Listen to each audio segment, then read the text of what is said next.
Okay, guys, we're starting the lecture. Good afternoon. We're starting on chapter 3 according to your textbook by Mr. Freilink, C.J. Freilink.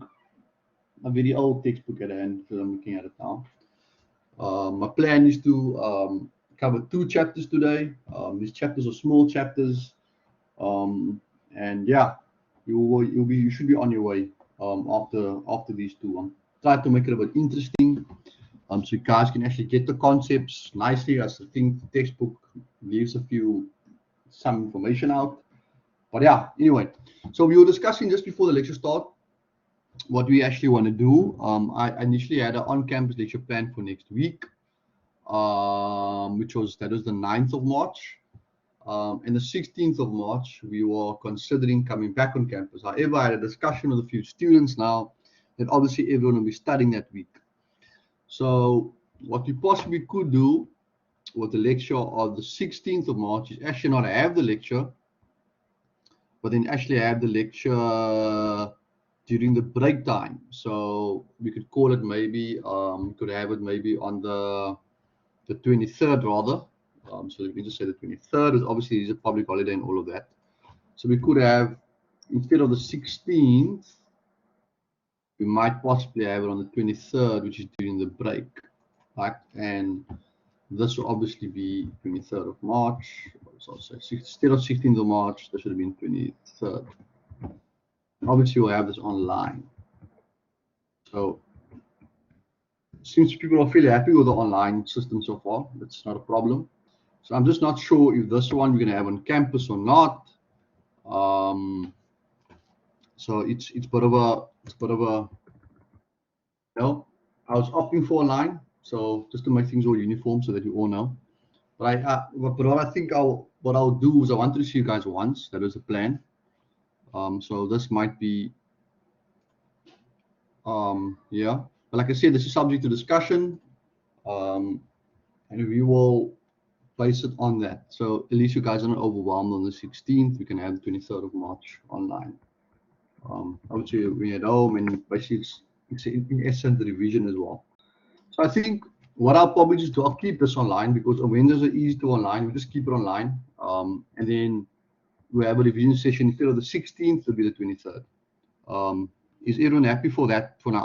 I'll call this the plan for now. Is that okay? Yeah, Vian says yes. Is anyone against us from Malele? Because it would be nice. It's actually preparing you for the following week when you do right anyway. So yeah. Mr. Asa, guys, if you have a opinion against it, you can say no. Kylene, Mr. Sorzino, Antonio, what do you think about that? So at least by then you can focus on your on all your MKs and stuff. Yeah. So great. There's a few people saying, I mean, we're only 25 in the class, and there's already 5 people saying yes. Mr. Silver, guys, if you're not happy with it, you can please just say something. I'm entirely doing this all. Will the 16th be on campus? No, we're not going to have a lecture on the 16th. It'll be on the 23rd rather, because people are writing the MK stuff. So I was planning to have it on campus, but then now, yeah. But then, yeah, I was planning to have it on campus, but then people obviously I was going to have it after you write, but then obviously people are saying now they're all going to be the timetable is a bit squeezed. So if I could just copy the timetable. Let's see. So I wanted to see you guys once, before we actually write. But anyway, that's going to be, we have to figure this out. It's always going to be tricky. So that's how the timetable actually looks like. Also, everything on, yes, until we get back. Yeah, everything's online until we get back. But I wanted to see you guys once more. But just that if you look at the timetable, it's a bit hectic. It's just like back-to-back theory subjects. So this is where it's stemming from. Yeah, it would have been nice for one on campus. I agree. Alternatively, what we can do is we can make next week on campus. At least I can see you once. I'll be happy with that. And then, yeah, That's basically it. So I think maybe we should just do that instead. Yeah, but I hear you though, it's rough. Yeah. So I mean, the other alternative, sorry about that, is I can make this on campus there, and then that's the other alternative. Yeah. We don't have a lecture on the 16th. Because I mean, the only reason why I wanted, and as I said, I wanted the one on campus is because just in case anyone has missed RLC circuits, who's working, they can actually just watch the recording. So yeah. But I guess they will catch up maybe in the 23rd of March anyway. So maybe we can have one on campus and we can do that next week. If people need it, because I mean some people prefer on campus. So guys, 9th of March on campus or online, either or, it's up to you. What do you think?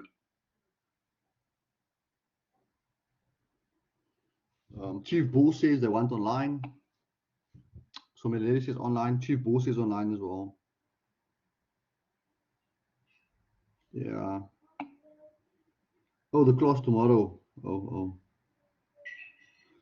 Okay. So it's on campus. You see, so some people say on campus. Yeah, I think what I'm gonna just go for is a few onlines. On campus. I think that in the best interest, we keep it on campus so that it's at least, and in the following lecture, the 23rd, it will be online. Let's just keep it on campus. People can ask questions. Yeah, it's going to be better that way. And at least it'll be, obviously, it'll be doing on normal time. Yeah, we can keep it on campus. It's fine. It's no problem. So at least I see you once before you actually, once before you, yeah. So I think this is a good plan. Keep it on campus. At least I see you once before. It's not, you're not in the deep end, and then we'll take it from there. After you write, you're gonna write, and then probably have you again on campus, and then probably a few lectures online. But let's have it on campus just in case people are still battling with a few things. I think I'm happy with this. We'll adopt this for electros, right? Okay. I think there are enough discussions. We are here today. We're going to start to cover 2 chapters. Next week we're on campus, and then we don't have a lecture on the 16th of March, but we have a 23rd of March online, which will essentially be a continuation of RLC circuits. If we didn't cover enough, and revision. So say continuation and revision. Yeah. We're a small number in this group, so people shouldn't really fail. It's really up to you to pass the subject. Typically, I pass it anyway. Continuation of RLC circuits and revision. I think I'm happy with that. As long as I can see you guys once, and obviously we can discuss further. Yeah, let's just keep it like this then. Yeah, at least one before you guys are like, that'll be fine. I think that is decent. Okay, perfect. We've agreed on this. Our plan is sorted for the rest of the term, and we will be happy. Okay, so I'll post that announcement. Okay, so topic is energy today. This is a small exercise which I got from the marine science in the thing. We're not actually going to, I'll touch on. So it's a very small exercise. If you want to kind of revise on the basics, you can actually do this. But maybe I'll come back to the small exercise again in interest of time. Okay, so rushing through it. So it's a very simple chapter. Just looking at what the energy chapter is about. It's not actually about energy. It should have been called something else. But we have different types of energy. Covering thermodynamics. We have mechanical energy, thermal energy, nuclear energy, chemical energy, electromagnetic energy, sonic energy, gravitational energy, or potential energy, or gravitational energy and potential energy. I thought it would be the same thing. I find it quite strange. Kinetic energy and ionization energy. So this is the point of the different kinds of energy. We won't be looking at all of for this particular chapter. But yes, there are different kinds of energy. I'll just briefly go through each one. you guys should have just, it's more of a revision element, and then actually what you need to know.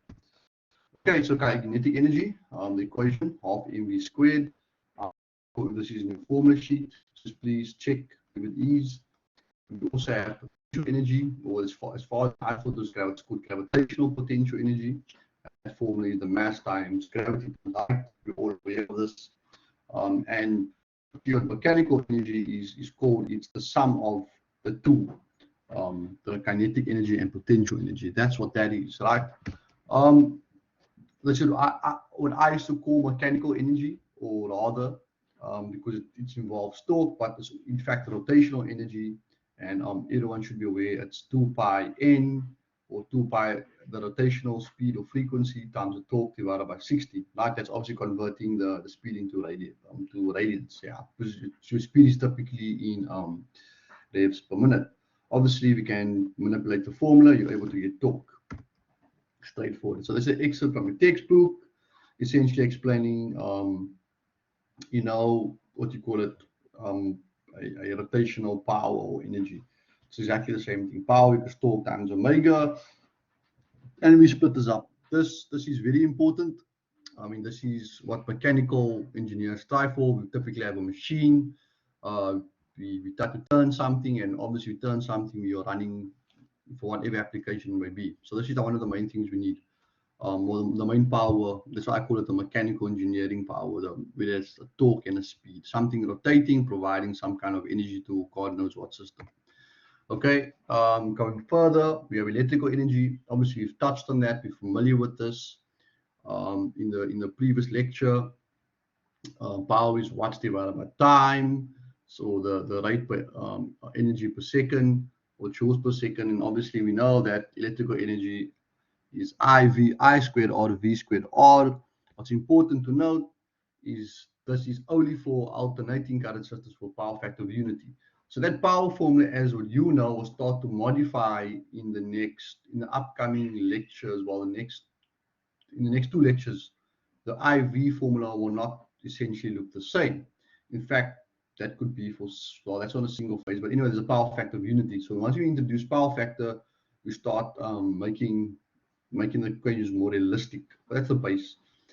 Anyway, we have thermal energy, which is also fairly easy. Q equals MCP, or MCP, or C subscript P delta T, and that is the main formula for heat, right? So if you want to know how much heat is being transferred, you require the mass, its heat capacity, and its change in temperature. So I know obviously you guys are aware of some of these things. It was covered back in Electros 1. Just touching on heat capacity. So different materials have different heat capacities. And what the specific heat capacity is, the CP value, is basically the quantity of heat required to raise a temperature of 1 kilogram of the substance by 1 degree.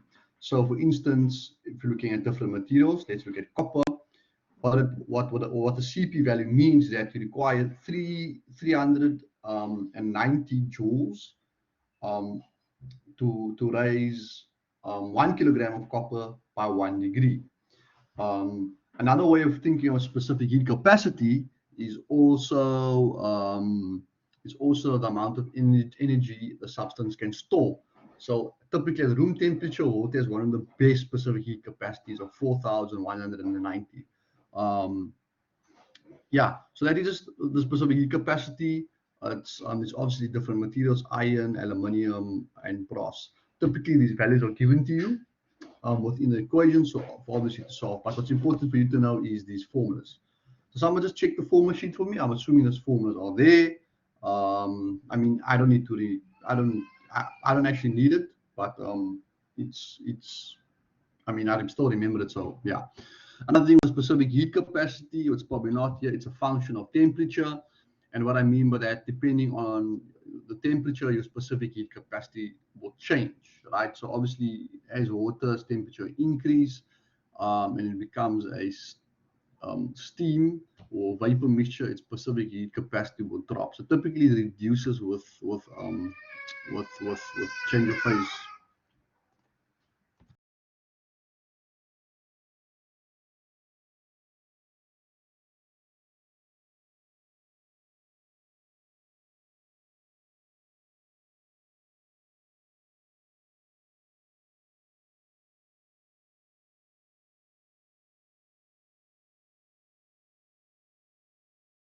All right.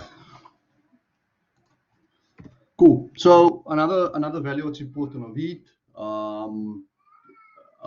If you remember this in thermodynamics in particular, we had the calorific value of fuel. I don't know if you guys done combustion, and with combustion, you're able to basically figure out, depending on what fuel you have, it's typically you get the lower calorific value or the higher one. Typically, you look at the lower one.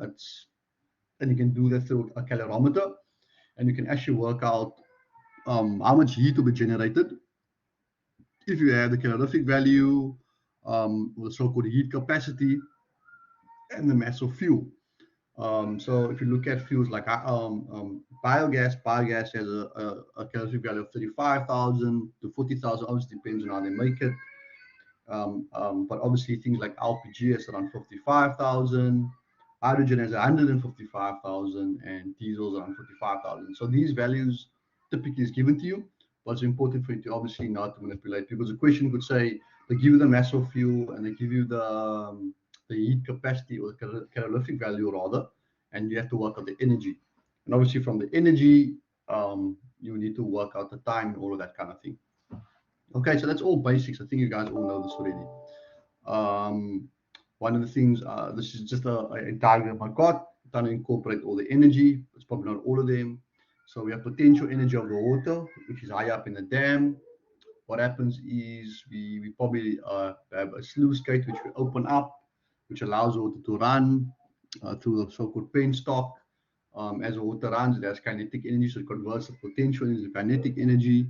And what happens there, and this is, it goes to a turbine in which it rotates, and that is what I call mechanical energy. Obviously, or the 2 pi n t over 60, and then that in turns a shaft, which is housed in a generator.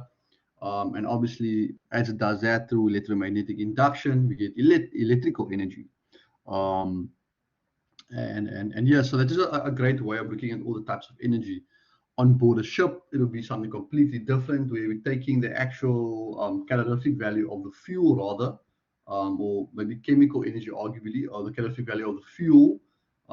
We get chemical energy, and eventually from the chemical energy we actually get what is this, mechanical energy, the 2 pi n t over 60, arguably mechanical energy. So that's the recap on all the energy, guys. It's important.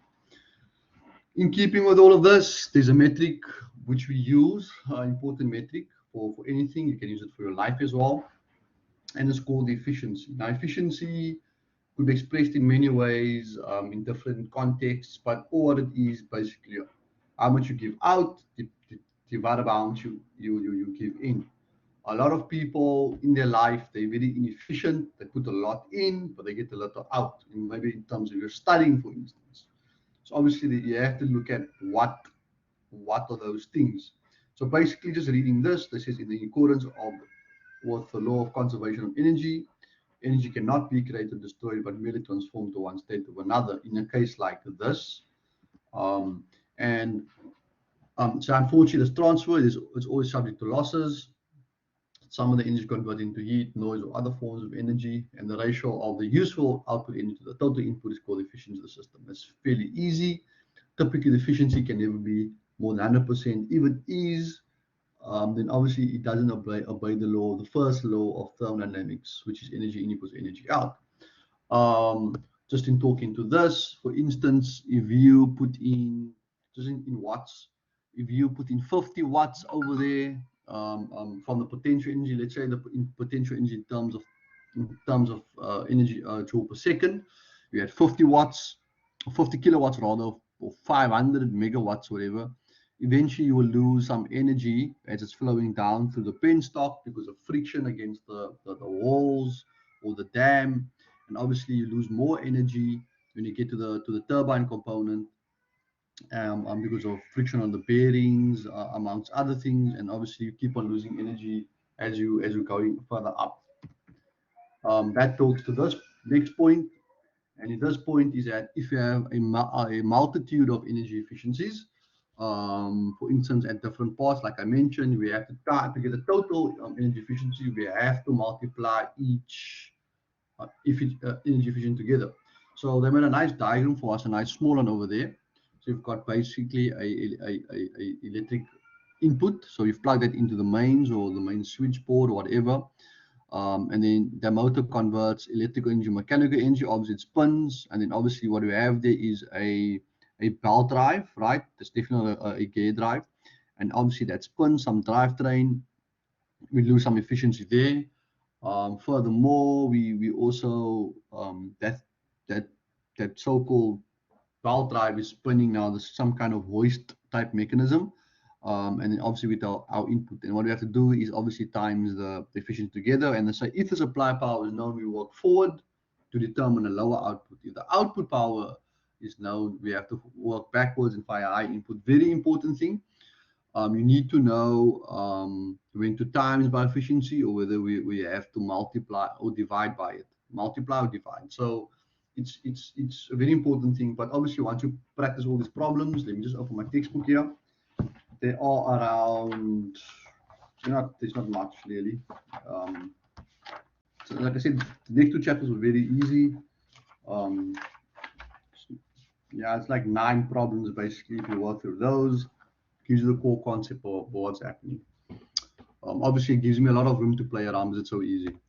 Cool. Another example here is we have a water pumping line which has a chain of equipment in series. It's shown below. We have some prime mover, got a generator, we've got a transformer. This is a typical on-board type situation. Transformer steps it down, got a cable, eventually powers a motor, the motor powers a pump. This is, I've got it from a marine engineering type textbook, and what's all is illustrating is how we multiply the efficiencies of each thing. I mean, nothing 100% efficient. If you're running a generator on a good power factor, you've got a 97%. A transformer likewise on a good power factor, 98. Cables, if it's obviously well insulated and all of that, 99. Your motor stop 96, also depending on power factor, and obviously your pump over there 95. It's generally good. Obviously, yeah, you just multiply. So what they're saying there is that even though you working backwards, even though you get 1,000 out, 1,000 horsepower out, if you work backwards, you actually your power input is 1,165 horsepower. So you actually lose 165 horsepower.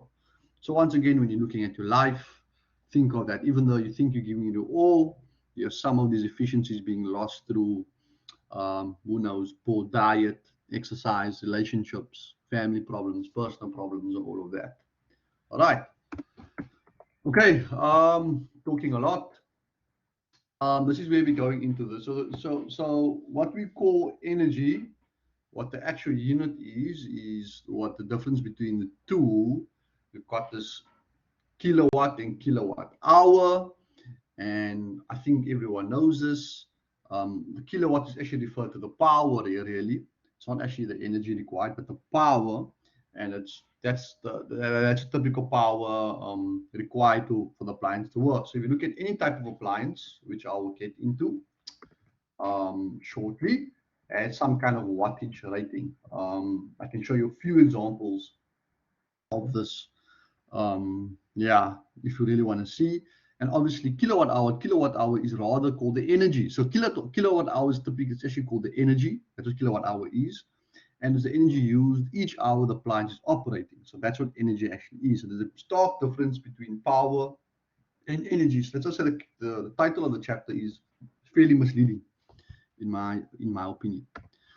Okay, so how do we get kilowatt hour? Fairly simple. If you wonder what units was, or people talking about on land, or when you go into to Pick and Pay, or I don't know where you guys buy units, or what your Somalis or Pakistani shops, you're on land, you get something called a unit, and one of those units is essentially a kilowatt hour, right? And I like this basic thing, and I'm showing you some energy meters over there. Obviously on board a vessel, kilowatt hour is not a big deal for you guys, but you have watts on the formula there, which is rated on the actual appliance or machinery. You've got the time. That's basically the time that it's running in hours, and we obviously divided by 1,000 to get it in kilowatt hour. I think that's fairly straightforward. Hoping you guys are following. So this is just a quick way to do it, which you'll be doing this quite a few within the calculations. 2000 watts, that's definitely a kettle. And you divide that by 1,000, you get 2 kilowatts, straightforward. Okay, a little kettle, it was running for 1.5 hours. That's a long standing, maybe it's a small geyser or something. Then it's basically 3 kilowatt hour, and obviously we times it by 30 in this case to find out 90 kilowatt per month. And from the 90 kilowatt per month, you times by the unit cost, which you're going to be talking about next, and you can actually find out how much energy or how much rands or economical implications you have for this particular thing. All right. So what I'm leaving you with is this fun question. We got good old Smeg there. I don't know what else Smeg it. I love for someone to talk about. And we've got all the classic Pine Wave. So what I'd like to ask you guys is, I want you guys to do this calculations for me. Number one, how long will it take to boil heat water from 20 degrees, right? Secondly, how much will it cost to heat the water? 1.9.7, and which kettle would you choose? Is it all clear, guys? Is there any questions before all the previous stuff? I think that's just a lot of information. It was like a standard stock lecture. Any questions, guys?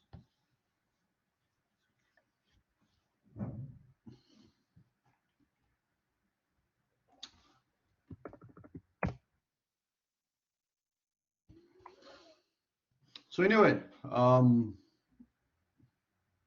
not sure if I'm still audible here, guys. Let's see. Antonio, can you hear me? No, Oh, great, sweet. So guys, let's quickly do this one. How long will it take? I'm gonna see if you guys are all on the same page here. Specific of heat capacity, obviously we're going to use 4190. I think it's here somewhere in your textbook. Have a look at it, and I'm curious to see your decision on or 4187 rather. It's in the textbook. 4187 for the heat capacity, apparently for this particular subject. I would like to just quickly see before we actually get to the actual costing of it, and I'd like to know which kettle would you choose. Yeah. Okay, enough. We will talk about a few things there. So they're both 1.7 liters. And yeah, let's see how you do this calculation. So I'll give you guys 5 minutes, then I'll try to do it. I'm looking forward to your answers in the chats, and then yeah, take it from there. sorry, sir. I have a question. Yes, go Where with are you it. getting specific heat capacity of water? I know you showed it on the slide, but I didn't see the textbook. Yeah. So if you look in the textbook, page 33, it says 4187 joules per kilogram Kelvin. Alternatively, you can use 4190. Yeah. There. Either that one or 4187. But it'll always be given to you. Got it, Jared? Yes, I got it, sir. Yeah, okay. So yeah, we can call it 4190. It's typically given. Or 4187. Yeah. So let me just go back to the actual question. It's a very simple chapter, guys. The chapter is not difficult at all. So heat capacity, I'll type here. It's a fun chapter for me. I mean, it's actually the field that I'm quite focused and passionate about. It's 41. Joules per kilogram. Degrees, if you want. Yeah. So, which kettle will you choose? Have you worked it out already?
Anyone? Has anyone figured out the kettle? Or it's a personal choice rather?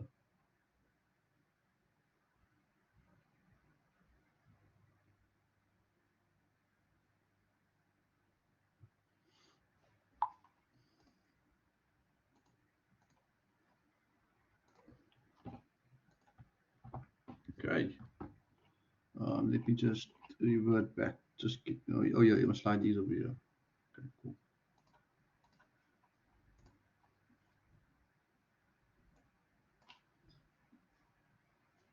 Okay, so let's see. Have you guys worked it out already? So gross meg.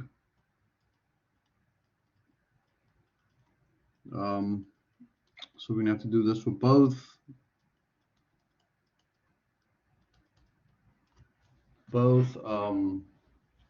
In fact, this is for both. This is the energy required to heat the water. For both kettles. I'll just do that. So energy for Q is M CP T2 minus T1. So we assuming 1 kilogram equals 1 liter. It's obviously not the case. It depends on the density, because mass equals density times volume. But in this case, you'll take it as 1 or 1.7 for 1. We call it 90, and obviously that's 100 minus 20. Okay, what do we get?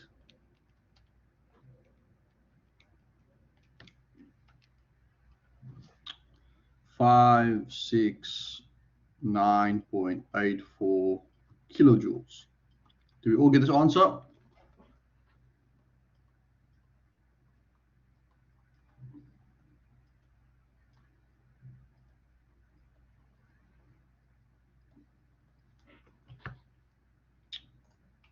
Padima, PJ? Yes. What is your time taken? You guys remember the rating of the two? So maybe if you guys missed that, your wattage on your SMEG is 2.4, 2,400 watts, and your good old pine wave is 2,000, right? So you can work out your time, then eventually work out your cost, and we can see which kettle we choose. Obviously, there are things you can possibly see on the lecture, like those things there.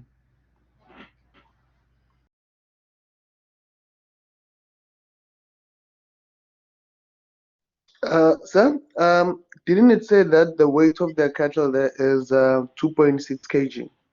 Yeah, that's the weight of the kettle, not the amount of water it's going to occupy. That's just the weight of the kettle when it's empty. So we're assuming that obviously we're filling up the kettle, and I didn't say that there.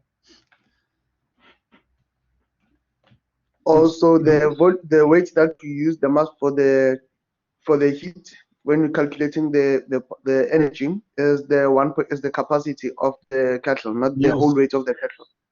That's correct. That's correct. Because remember that's why we use a specific heat capacity there. Obviously, I should have said there it's filled up. Yeah. Yeah. So you use the 1.7 liters. They're both of the same capacity. Okay.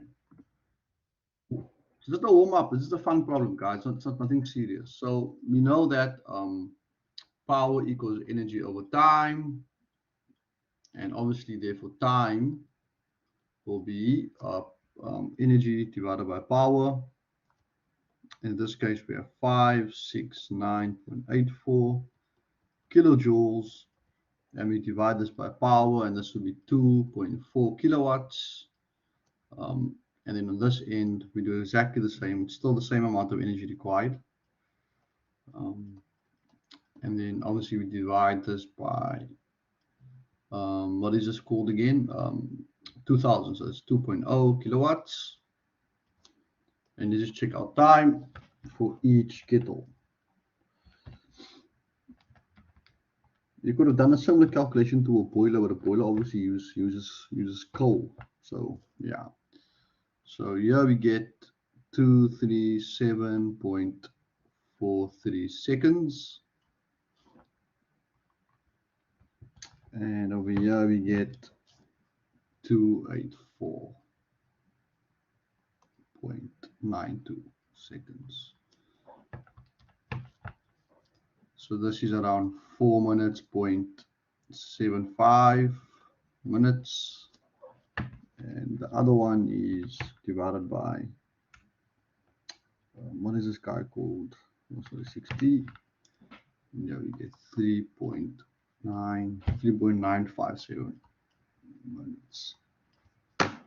Guys agree with my calculations?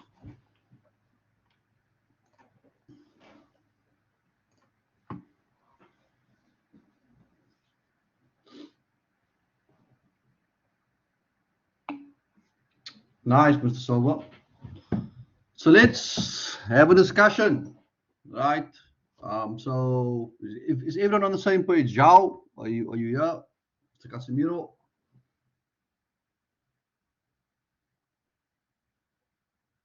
Siluan has joined us. Okay, great. Obviously, so comparing the two kettles now, we can obviously see that our SME kettle will heat in just under 4 minutes, where our pine wave will heat just under 5 minutes. So there's a whole minute difference in having the kettle. Now the next part of the question, if you remember, is working out the cost, right? And obviously the cost would be so it's going to be kilowatt hour. So the 1 unit will be 1.97 cents, right? So I don't think I have enough space here, so I'll probably have to just use this part over here. Just erase this. So we can say just use red maybe. SMEG. It's going to be 2.4 kilowatts times 1. Wait. So it has to be, so SMEG cost.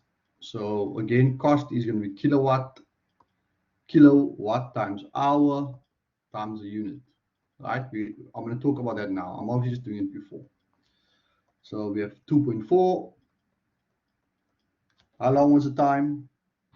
It was that much minutes, or we could have just said 237.43 divided by 3,600, if you agree with me, and times that by 1.97. Are we all happy with that? 3,600, it's getting that into hours, unless I'm completely. So the cost us in the rands 0.312 cents.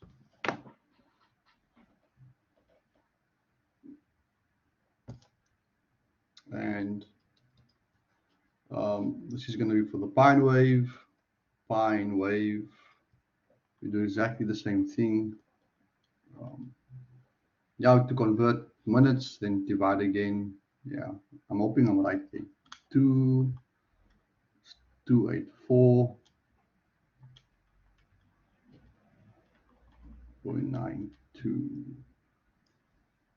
0.31183 cents.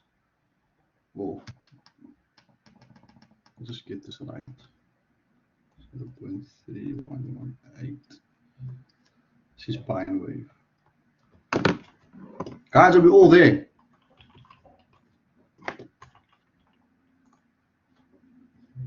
It's supposed to be a fun session. I know you guys are taking too serious. We're just working out kettles, yeah? You're right. So which kettle would you choose? Let's have a discussion. The Duplessis. You have any opinions? Vian. Where's Johan actually? I haven't seen him online. Basically the same. Not basically the same.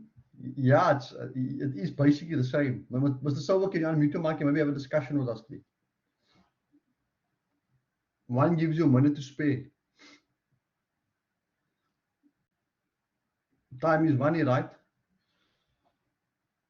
Okay, I don't know you're maybe unmuting there. Mr. Asa, how does this make if I could afford one? Smeg, yes, now I like this.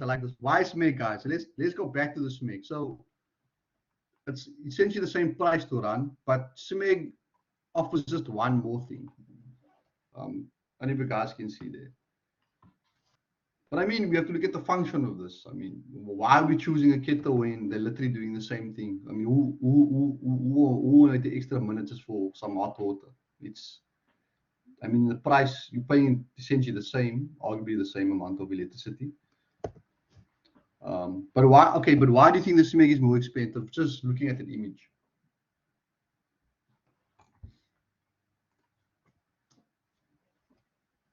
I don't know if you guys can actually see it better. Maybe I'm gonna zoom it in a bit more. I thought maybe you guys were able to see it. So let me just zoom this one like super. Throw him here, put him here. Can you guys see something on the Smeg there?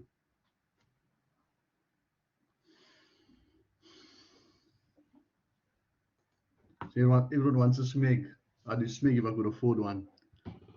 No one is functional here. Everyone's subjective. So anyway, looking at that Smeg there, that Smeg it has different functions to heat the water. So it has 50, 60, 70. Well, not only Smeg, there are other kettles like this. And I think one of the reasons why the Smeg is more expensive, it has more control over how much you're going to heat the water. So you can actually select 60 degrees. But I mean, I don't know if people typically want, I mean, if you want your warm water, your water lukewarm and stuff like that. I think it's more expensive because there's more control. And I'm assuming it's the material made on the actual kettle. But in terms of its function, it's arguably the same. Do you guys agree? Or does anyone have a Smeg kettle and advocate for Smeg?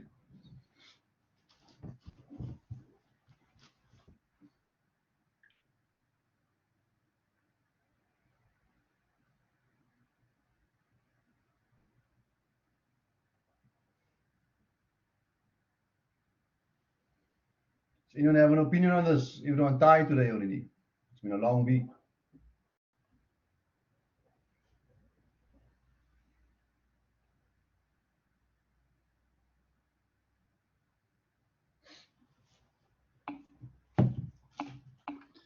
Let's see there.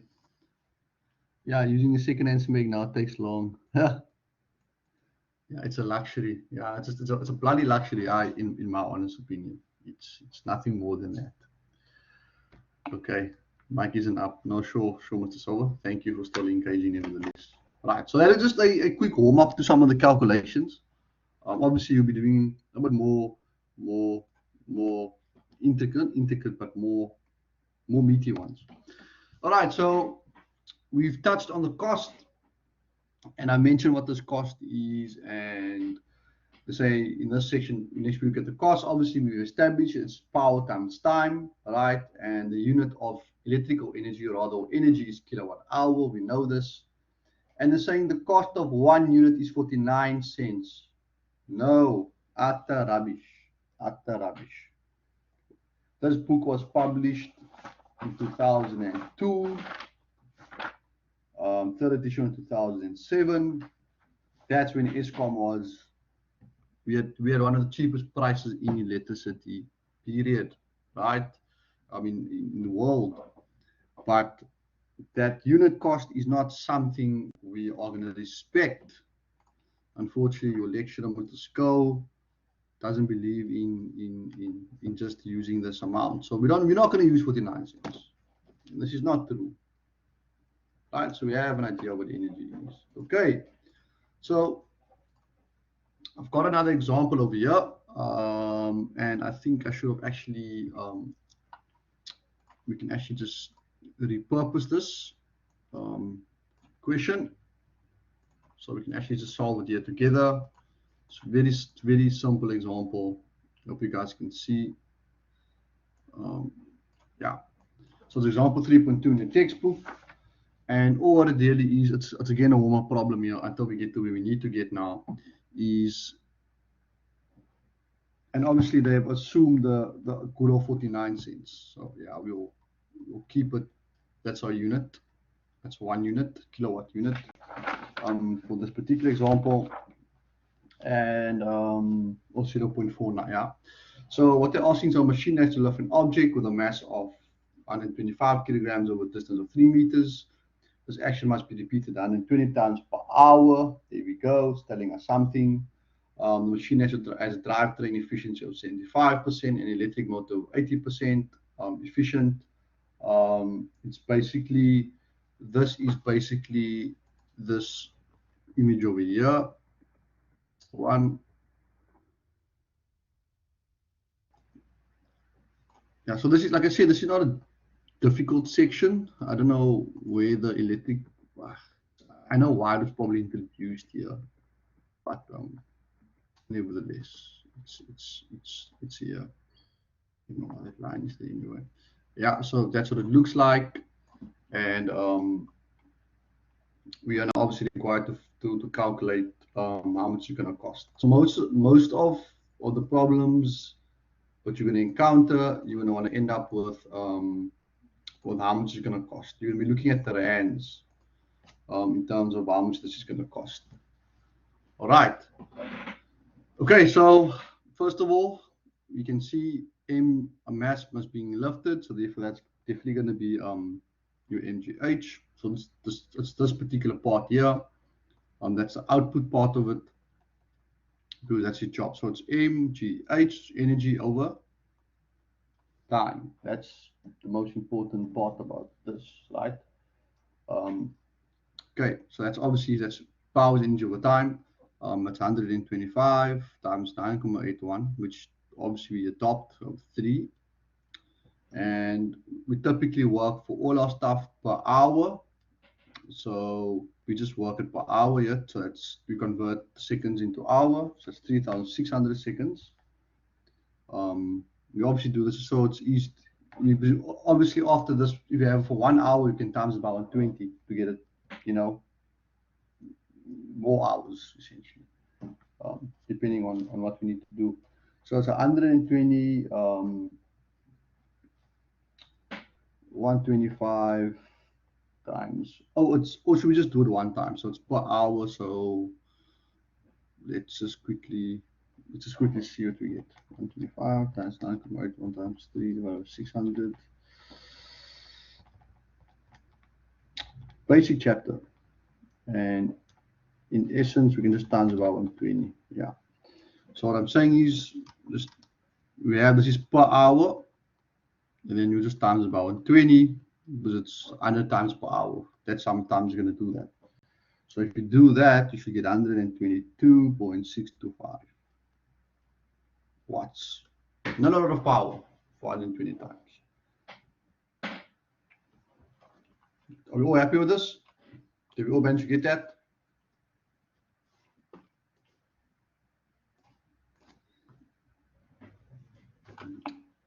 Any questions? Fairly straightforward. Thank you, Mr. Duplessis. Thank you, Mr. Silver. So I just trick you always. So you always try to identify your output and then your input, basically. What is next is we have to find the actual power in, and the reason why we find power in is because that's where we're actually extracting our electrical energy from. So I mean that's where you're extracting whatever you plug in essentially. That is your electrical power. So again, to find power in, obviously it has to be higher than power out. So we have to divide by the multiplication of these efficiencies. So we have 122.625, and then we're dividing by 0.75 and 0.8. So always obviously remember that your power in must be greater. It's a kind of an obvious thing.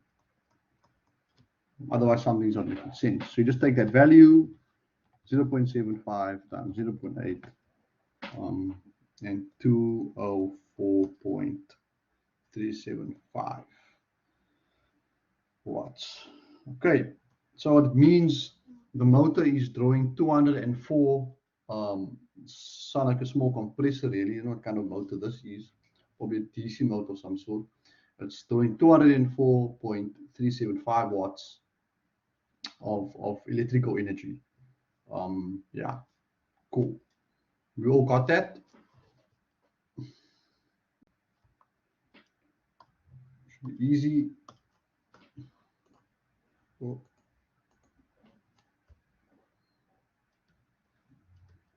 Any questions with that? Then obviously our cost in this case, like we said, its cost is always kilowatt.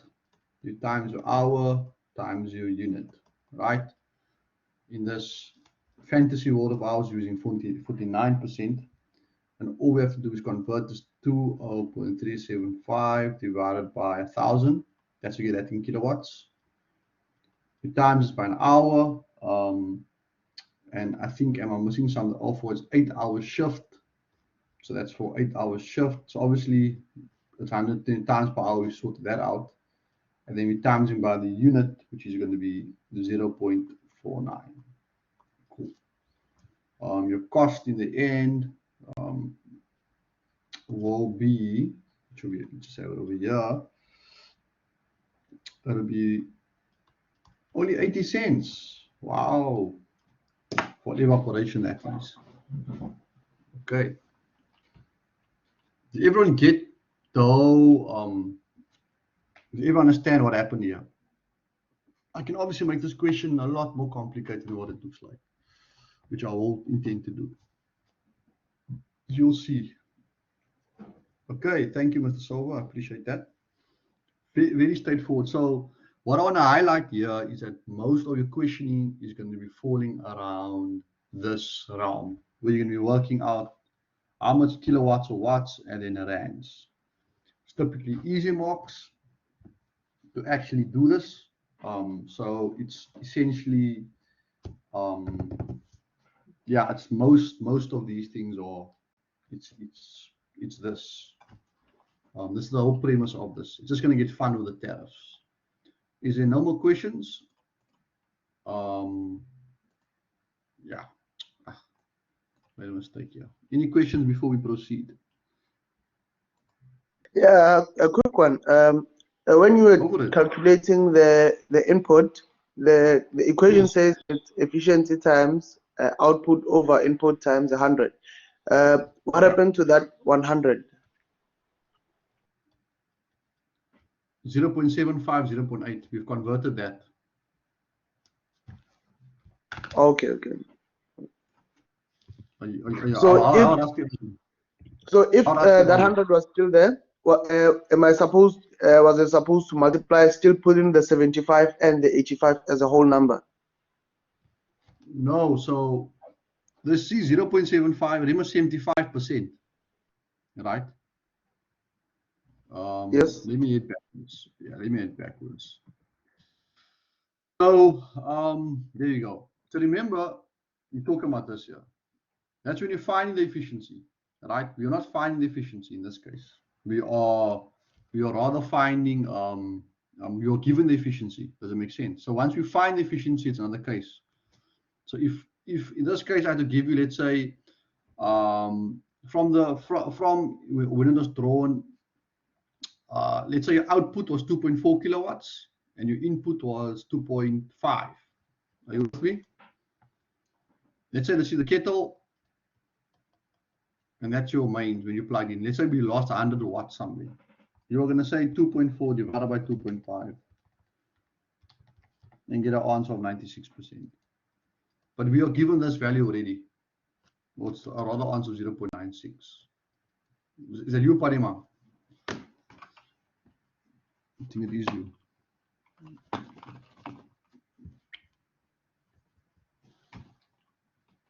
Where's my mouse? Oh, sorry about that. Okay.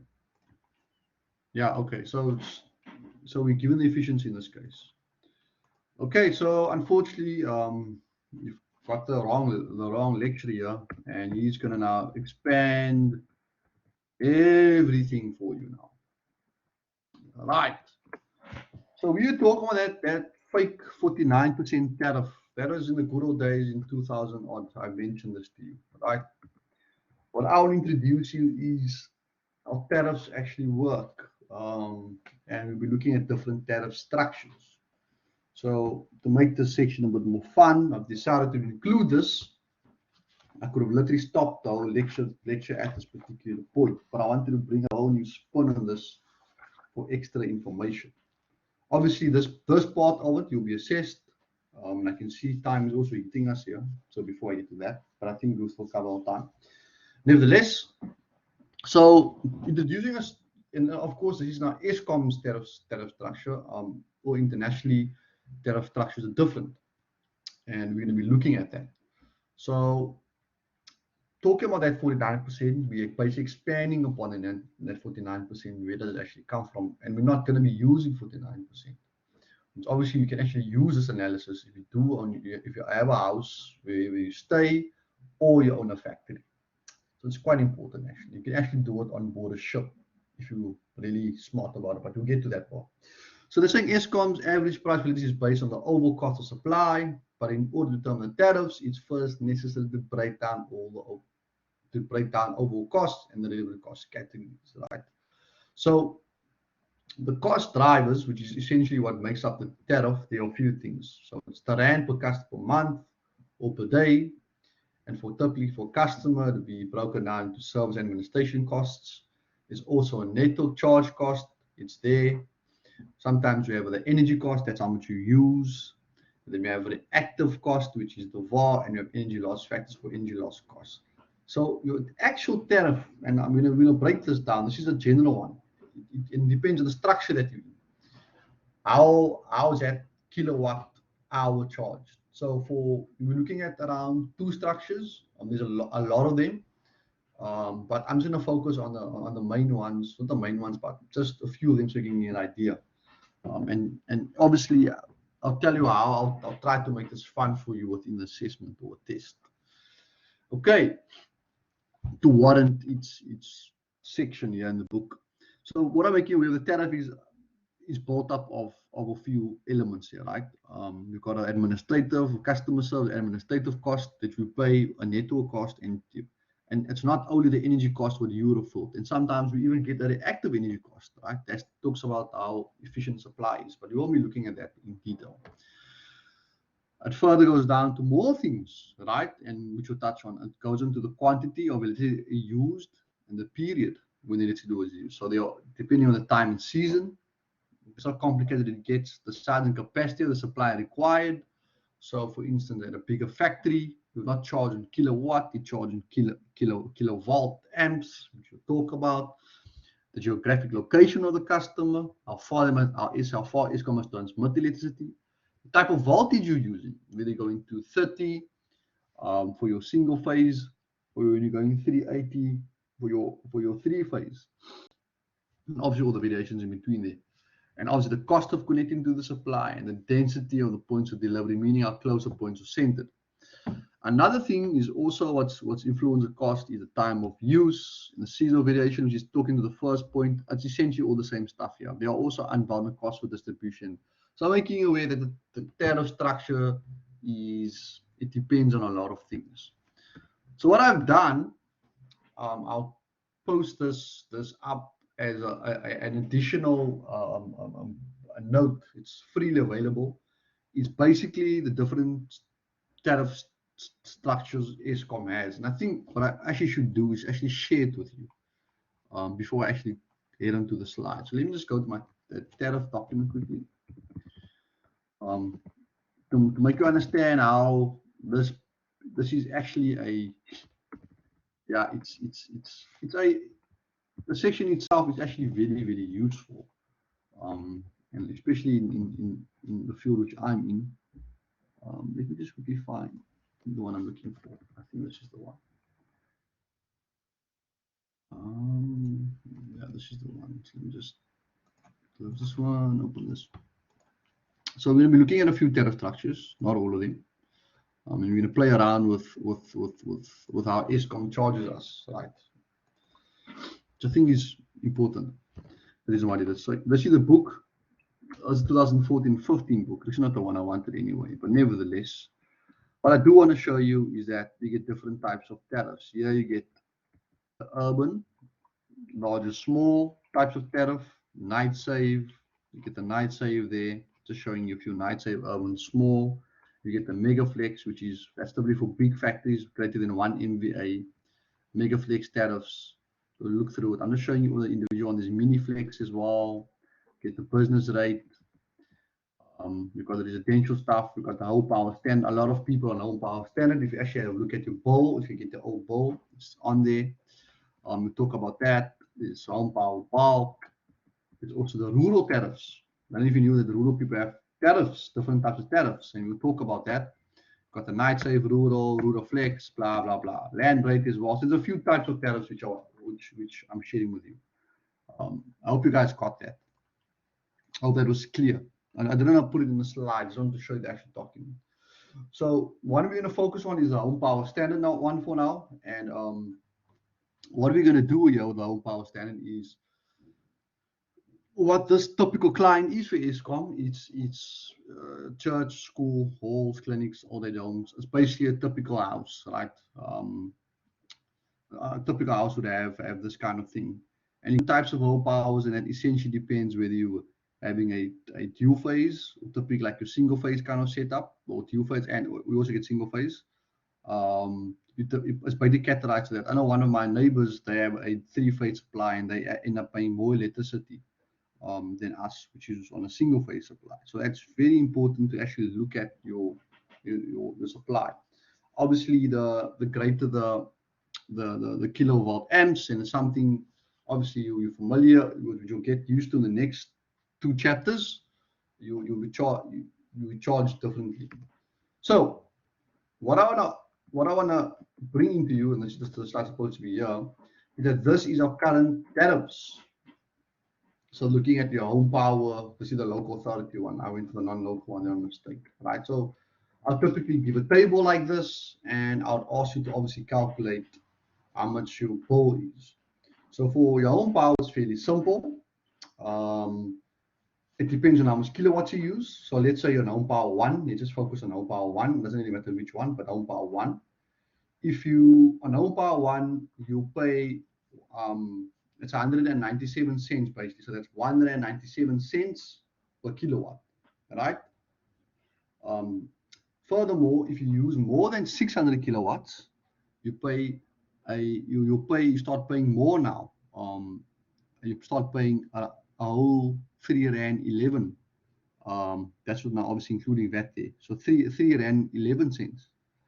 And also you get charged every day for what you use, a network capacity charge per day. So you actually get charged R8.43 just to be connected. That's where Eskom obviously pays their salary, so to say. Is it clear to everyone? Does everyone understand how the structure works? I'm sure you didn't expect this to come up. Any questions?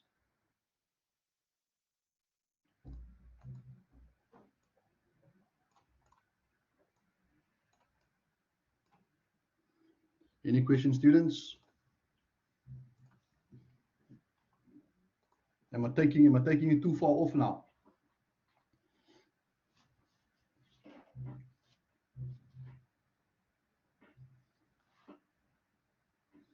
Hello, Mr. Kitongo, Mr. Piavanga. Did I lose you guys? Did I lose you guys? Following. Okay. So what I wanted to basically do for this particular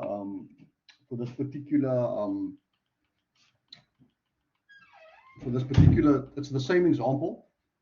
No, this is a different example here. We're supposed to first do this one here. Yeah. So for the first part, I want us to solve. This is number 3 in your textbook. Let's work out this over here. And once we're done with this, we are going to apply a proper tariff.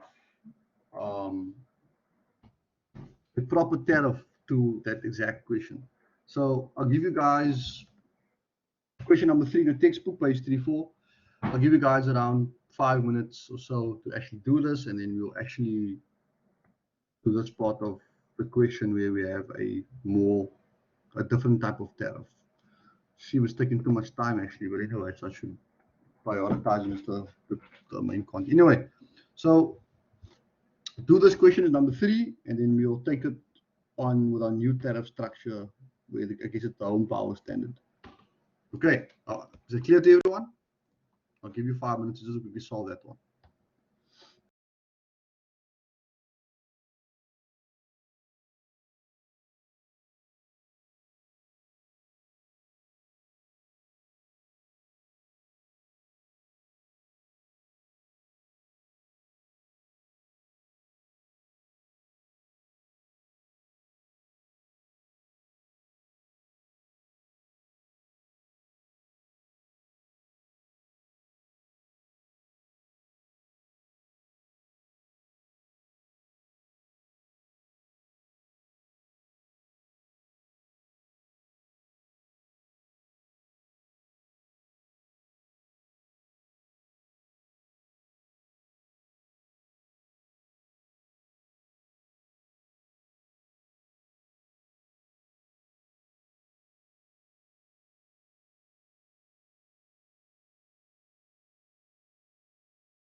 All right, did anyone get the answers already?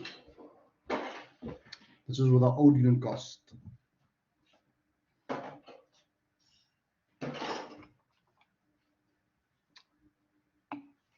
Yeah, Vian's got it, fantastic. Nice. Mr. Garcia, Mr. Asa, did you get it? Okay, cool. So just quickly rushing through this. Where is this? Okay. Power is, we got to convert that into liters. So we times that by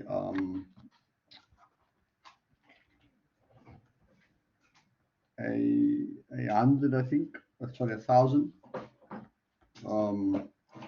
So that'll be 750 liters. So that is something I didn't ask. Well, it's no, a conversion times 45. It's mgh, and they're saying per minute, which is 60. And the answer for this was 5,518 kilowatts. What you then obviously need to do, this is your power out. You need to find your power in, which is the typical thing. Padimang is 5,518 divided by 0.9 times 0.85. And I got 7,213 kilowatts. Right? I think that should be easy.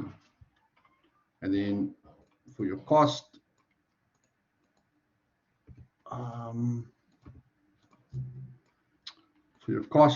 it will just be now, cost is going to be your kilowatts, right? 7.213. And they stated they wanted to run for 8 hours per day and then 7 days per week. So they want the weekly cost of this, they find the weekly cost of this pump. So that's 8 times 7. That's the hour component. This is the kilowatt part. Kilowatt. Well, this kilowatt. That's the hour, and this is now the unit, 0.49. So you get that in there. Okay, that's a unit, and if you times that together, you should get 7.1 times 56 times 0.49. Right, should get 197.993. Yeah. All right, that's for 1 week. For a month, you times over 4. Was it easy for everyone? Everyone get this?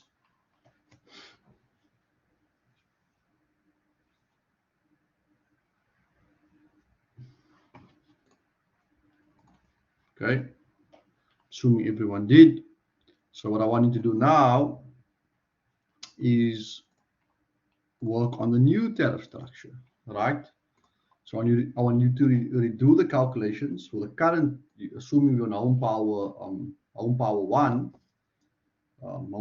over here, and I want you to redo the calculations and see, and then once you do the calculations, basically get how much it's going to cost, and then compare the cost of the two different years. So yeah, let's see what you get, and don't forget, compare the costs of the 2 different years, and then lastly, include the network capacity charge as well.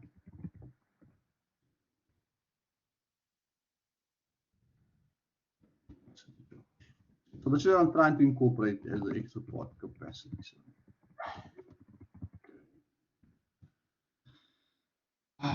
Right. So let's try and do this now quickly. There was quite a few more, but it seems I won't get to it. Yeah, but it's fine. I've covered the gist of it. So all we're doing now is just comparing the cost first, and then we're gonna make it more realistic.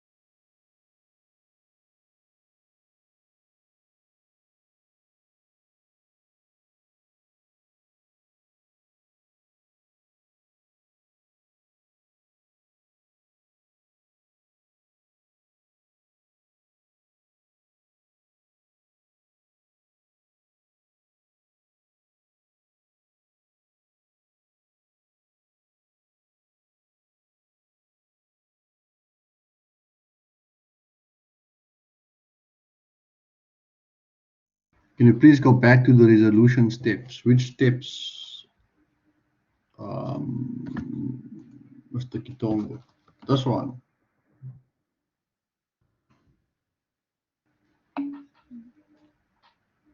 Should be easy. Okay. Yeah. Yeah, you already have your kilowatts. And then 8 days, 7 days, which we have 8 per day, 7 days, which was 56 days times. So can't be that too long though. Tell me when you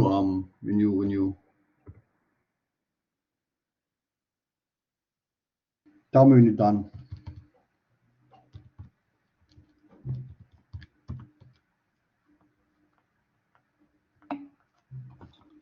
All right. Okay. Thank you. Go back here. So how much are we paying for this year, if I could say? Can someone tell me? On the mic, please.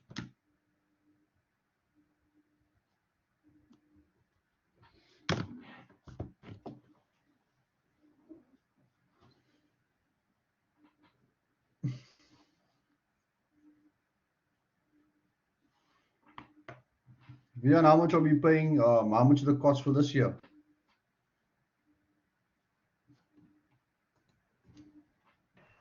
Sir, I'm getting just over 800 Rand, including network cost. I get way more. So let's just compare the what is using the new tariff. What do you get for it? Only with the tariff, it's 795. 100%. So look at that stark difference. Thank you, Vian. Just for the tariff, we're getting 795 Rand compared to this night's 197 Rand. That's a cost which you pay now for running, I don't know, maybe a pool or something. Who knows? Well, this is obviously running all the time. And then obviously, and then if you're including your network cost, what did you get? I got 847 Rand and 15 cent. In total? Yes, I might have made a mistake. Yeah, it's your network charge works per day, so it should be 8 days, 7 days a week. So that's 8 times, it's 56 days in total. Times 843 basically.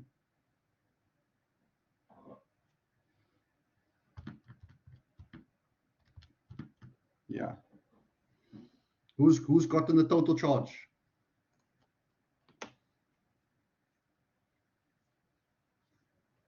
Guys, am I losing you here? Are you still following me? Looking for the total charge for the month or for the week? Just for the week. We're just looking at the week. I got 5,554. For the whole week?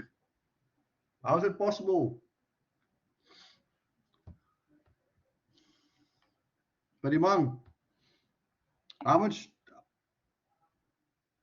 So we all got different stuff here. Okay, let's quickly. Like for 8 hours of production, right? The tariffs is in 13.75 cents. Oh my bad, I made a mistake. Sorry, I made a mistake. Yeah, no, yeah. Just say that again. It's 800. Yeah, Like- 820. Yeah.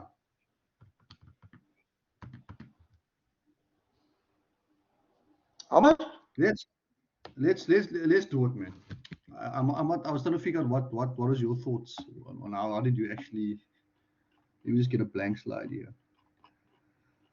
That's so much prepared, so much, but I'm realizing the time is not gonna. Okay.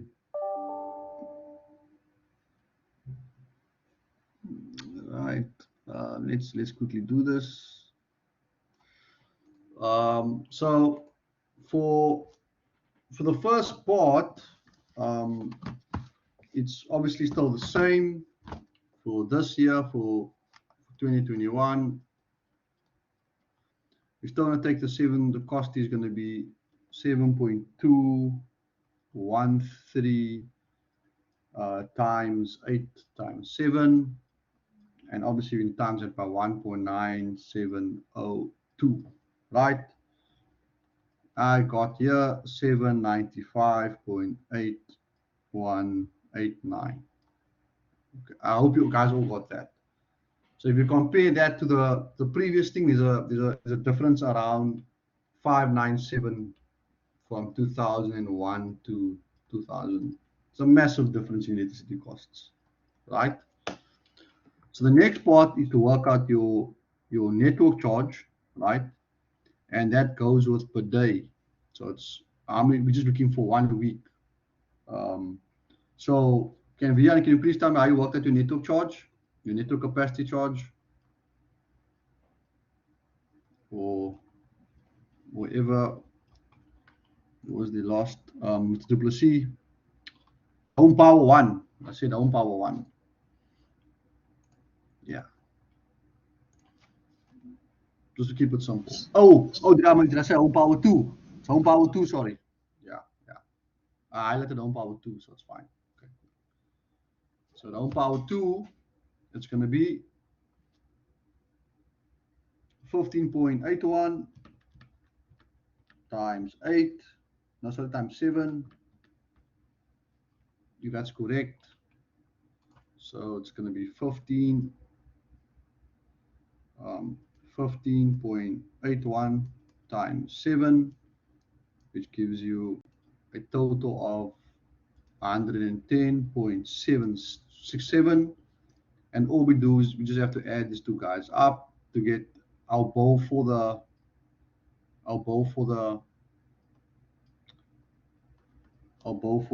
week only. Anyway, 795.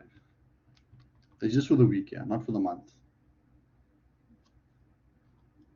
You guys get the same answer? And I should have said home power 2. Yeah, that was the tricky part about it. One of the tricky, I should have been clear. Okay. 906.49 for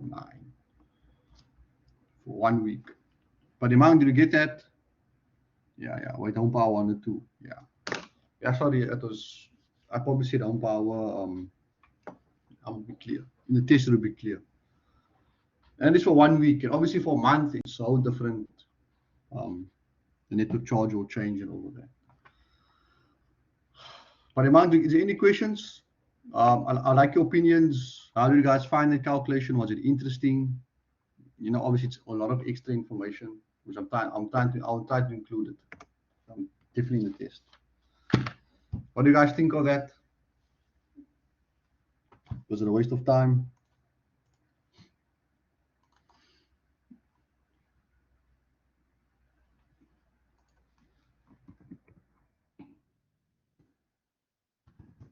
So obviously we're into our break now. Okay, guys. Yeah. Anyway, so it was fine. How would you know when to change blocks? Fantastic question. And you know when to change blocks depending on how much kilowatts you are using. So if you've used more than 600 kilowatts, for instance, let's just go back to this particular. Let me just copy another slide. I'm not going to actually still continue this because I know you guys need lunch now. So what I'm saying here, Vian, is that from 0 to 600 kilowatts, you're going to be charged 1 Rand 97, right? 1 Rand 97. As soon as you exceed 600 kilowatts, you are going to be in a new block, and therefore you'll be charged 3 Rand, 11. What's a 3 Rand? Well, I'm not writing so fun. I'm so used to 1108 cents. Does that make sense? So as long as you're within this range, you charge this tariff. But as soon as you increase over 600 now, then you charge a new tariff, which is nearly I don't know how much percent more. That's interchangeable blocks. Yeah. So that's very important. But guys, I just want to show you what I actually had prepared, but I will assess you basically on this element with the tariffs. We are not clear, first of all, before I move on, before I close this lecture. So I don't want to be unnecessary. Vian, was it clear? Yes, and only the extra would be in the new block. That is correct. Yeah. So what I mean here is that this would have been 600. You're stopping at 600. So if you were using 735 for the whole month, basically the 135 will be extra, and will be charged at that rate over there. That's how it works. So that's when you switch over to the new block. Yeah, that's what I probably might throw in a question like that and see who's actually focused. Because I mean, energy tariffs is very important actually. But anyway, so what I had planned initially was looking at different tariffs, explaining business rate to you. I'm really just going to go over this. So like I said, just focus on the home power.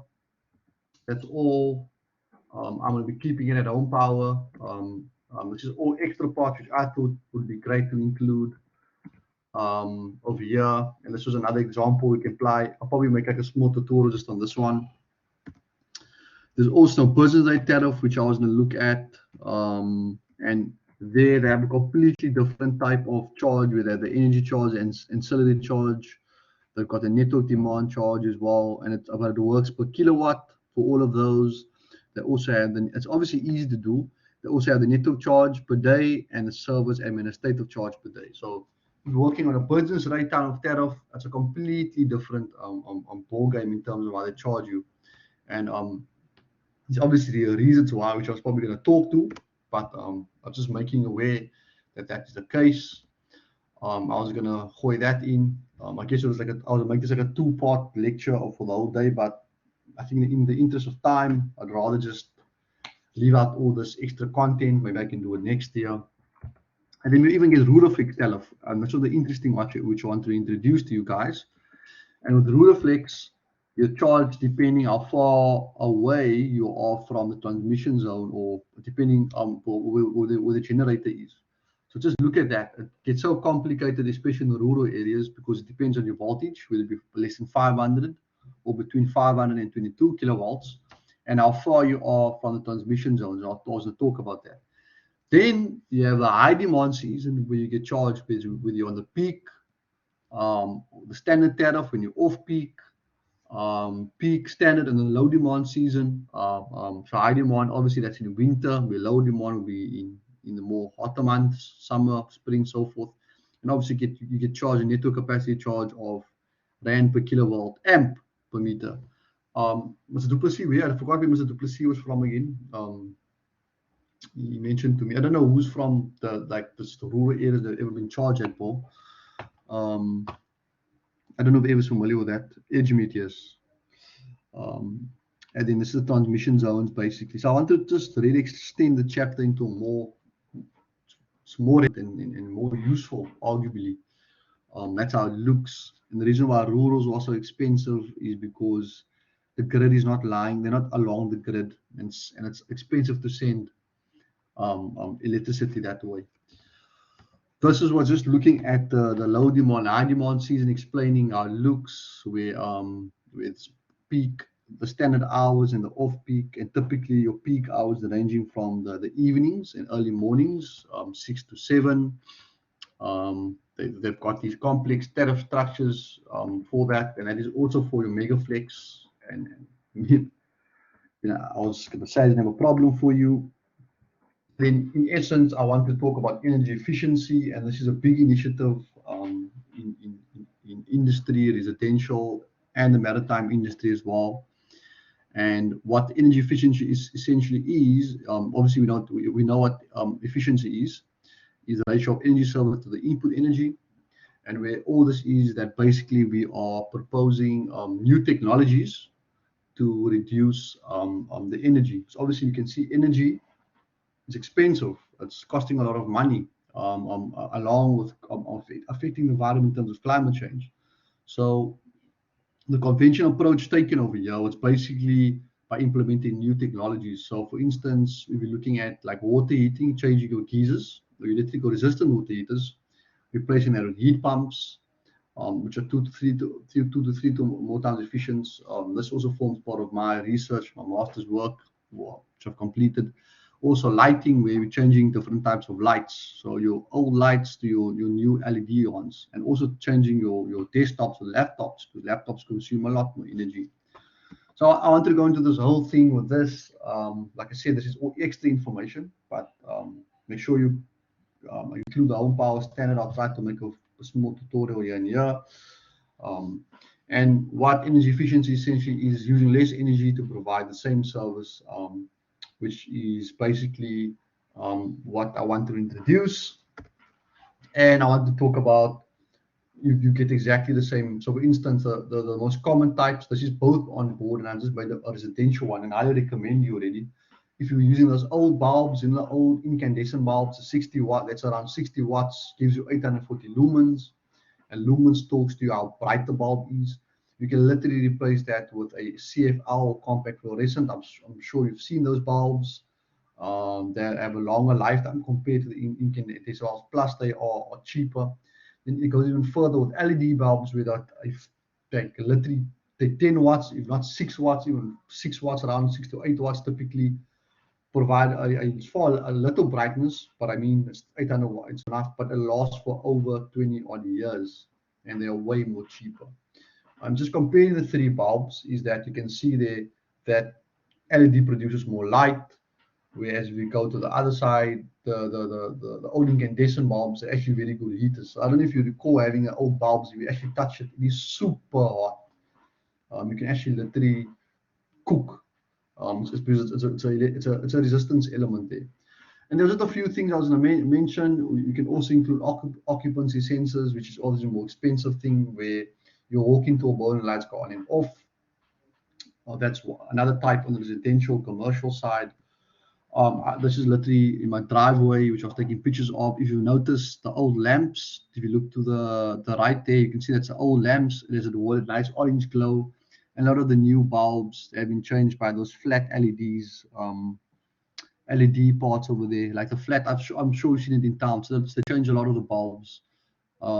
This is the light pole in front of my house, where they literally change those new LED lamps. Obviously, it reduces a lot of energy. Some areas they haven't actually changed some of these old incandescent bulbs.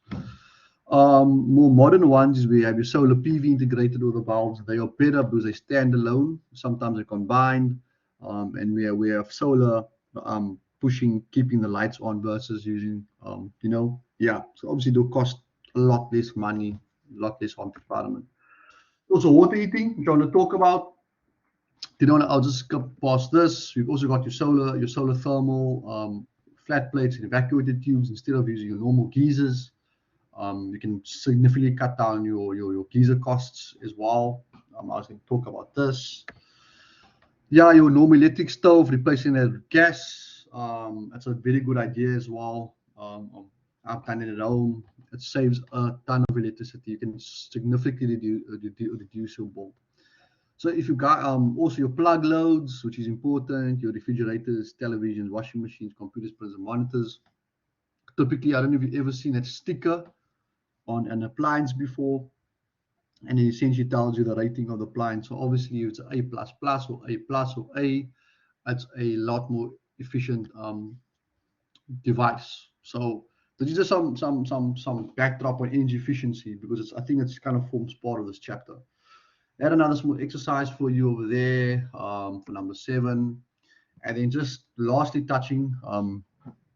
Obviously now I'm getting deep into the lunch now, but obviously we'll stay in that. On the industrial side, on the marine side, there are a lot of ways you can look at your electrical system, your motors, your compressed air, your HVAC.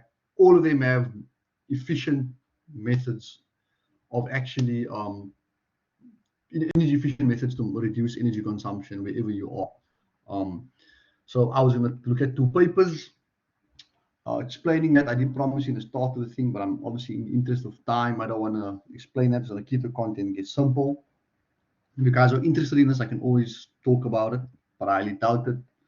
Then I wanted to talk about in shipping, and I want to just quickly have a small engagement with you guys. Where is the energy in shipping, and what is driving energy efficiency in ships? Can we have a small 2-minute discussion around this? Who has any idea of energy efficiency or energy management or in ships? So the 2 questions is, where is the energy in ships? What are we referring to in ships, and what is driving energy efficiency in ships, which is a new thing now. Antonio, Mr. Sorenzo, Mr. Casimiro. Yes, any points on energy efficiency? Are you aware of it? Who has talked about energy management on ships? Who is aware of it?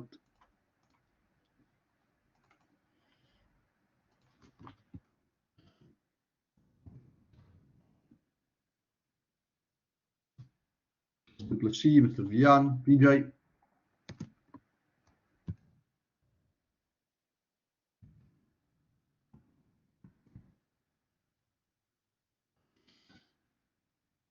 Go on. Okay.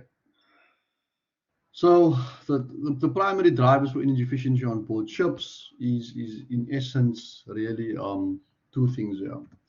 One is the fuel costs, right? So if you look at a typical a ship cost, most of it is coming with the fuel. It's around 61%, according to this over here, which is a big amount of money. Obviously, this also depends on the function of the ship and size and so forth, and the mode of operation of the ship. So fuel cost, in essence, it's the biggest cost it's the energy essentially used within ships. The second thing is also there's a big drive on climate change, but obviously there's a big limitation on the NOx, SOx, your greenhouse gases being emitted. So sure you guys are aware of those conventions and rules where they're trying to actually reduce the amount of greenhouse gases shipping has actually taken. So those 2 drivers are big on energy efficiency. So I don't know if you guys know, I had a few students who were interested in this. As a chief engineer, there's something called your ship energy efficiency management plan, or SEM, where every ship should actually have an energy efficiency management plan on board, and I think typically the chief and second are responsible for that. Just to briefly kind of closing off, okay, 57 63 slides anyway. There are ways to obviously focus on reducing energy in ships. They are looking at the technical side and the management side, looking at the hull condition, propeller condition, the trim and draft and cargo capacity. So especially the hull condition and propeller condition, that obviously can be done at dry docking and things like that. But when you're looking at your main and auxiliary engines, you can obviously focus on running tests and improve and improve on the engine performance and so forth. And obviously there's a lot of things you can look at within the HVAC, the ventilation and the refrigeration and lights. And obviously all of that kind of turns in, because the less energy you use, the less fuel you use, if I'm correct. There's also things on the nautical side where you have proper voyage execution, port efficiency, and terminal optimization. So again, this is on the machinery side. Typical ways to reduce energy efficiency. I was probably going to give wanted to kind of study this and give a list, But the ways you can do it is obviously changing all your pumps with the variable speed motors. You also got frequency converters on board. I'm sure you guys have heard of waste heat recovery and things like that. To name a few, this is from a former document. I forgot exactly where, but this is the normal ways of typically the more adopted ways of reducing energy on board. Very, very important things. And I like this one in basically in the end, where they're basically showing in percentage how much percentage you can actually save by engine tuning for bulk carrier over there. And so obviously giving the tonnage and all of that. To tell you the hull condition, we can keep that good. The propeller, these have been studied across the last 10 or so 20 years. Speed reduction, keeping to speed and not stressing the engine too much. Obviously that's the most, around 15%. Determine draft, executing the voyage correctly, weather routing, time to avoid, that kind of stuff. And obviously there's a lot of actual research work based on this kind of stuff as well, where they're trying to actually, save as much energy as possible. Lastly, I think I don't know if it's in modern ships, this is a diagram of what I guess the chief engineer will probably see. He inputs these values, and there are certain indexes like the ESI, the EEO, and the EEDI, the Energy Efficient Operation Index and Design Index. But anyway, they look at, you can basically tell how efficient your ship is. Are you actually? But there's a whole hopefully in the postgrad diploma they will have a whole thing on this particular part. But anyway, guys, sorry for that extra bit there. Hope you guys find it interesting. We will continue the next session. So I think I'm deep into lunch now. So we can come back at 3:15, and then we can go through the AC. The AC should take around an hour or so. But anyway, so what do you guys think of that? So I'm just closing this part of the thing, and then we're done with the session. Unfortunately, we have one more to go. Any thoughts on energy efficiency?